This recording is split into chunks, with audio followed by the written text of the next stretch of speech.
भारत त्योहारों का देश है। विभिन्न त्योहारों पर अलग अलग पौराणिक कथाएं प्रचलित हैं। इसी प्रकार धनतेरस पर भी यमराज की एक कथा बहुत प्रचलित है। कथा कुछ इस प्रकार है। पुराने जमाने में एक राजा हुए थे, राजा हेम। उनके यहाँ एक पुत्र हुआ तो उसकी जन्म कुंडली बनाई गई। ज्योतिषियों ने कहा कि राजकुमार अपनी शादी के चौथे दिन सांप के काटने से मर जाएगा। इस पर राजा चिंतित रहने लगे। जब राजकुमार की उम्र 16 साल की हुई तो उसकी शादी एक सुंदर, सुशील और समझदार राजकुमारी से कर दी गई। राजकुमारी मां लक्ष्मी की बड़ी भक्त थीं। राजकुमारी को भी अपने पति पर आने वाली विपत्ति के विषय में पता चल गया। राजकुमारी काफी दृढ़ इच्छाशक्ति वाली थीं। उसने चौथे दिन का इंतजार पूरी तैयारी के साथ किया। जिस रास्ते से सांप के आने की आशंका थी, वहां सोने चांदी के सिक्के और हीरे जवाहरात आदि बिछा दिए गए। पूरे घर को रोशनी से जगमगा दिया गया।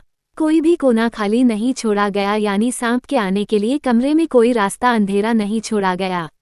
इतना ही नहीं, राजकुमारी ने अपने पति को जगाए रखने के लिए उसे पहले कहानी सुनाई और फिर गीत गाने लगी। इसी दौरान जब मृत्यु के देवता यमराज ने सांप का रूप धारण करके कमरे में प्रवेश करने की कोशिश की तो रोशनी की वजह से उनकी आंखें चुंधिया गईं। इस कारण सांप दूसरा रास्ता खोजने लगा और रेंगते हुए उस जगह पहुंच गया जहां सोने तथा चांदी के सिक्के रखे हुए थे। डसने का मौका न मिलता देख विषधर भी वहीं कुंडली लगाकर बैठ गया और राजकुमारी के गाने सुनने लगा।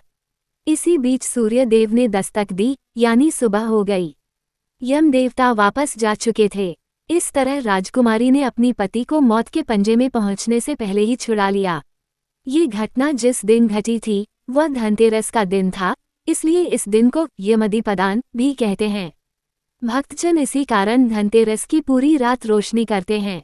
रियांश स्टूडियो तरौलिया। धनतेरस की कहानी, भारत के त्योहार, भारत की पौराणिक कथाएं, राजा हिम, सोने चांदी, धनतेरस, दिवाली, धनतेरस, पुरानी कहानियाँ, भारत की कहानियाँ, दिवाली मुबारक, यमदीपदान, यमदीपन की कथा, माँ लक्ष्मी।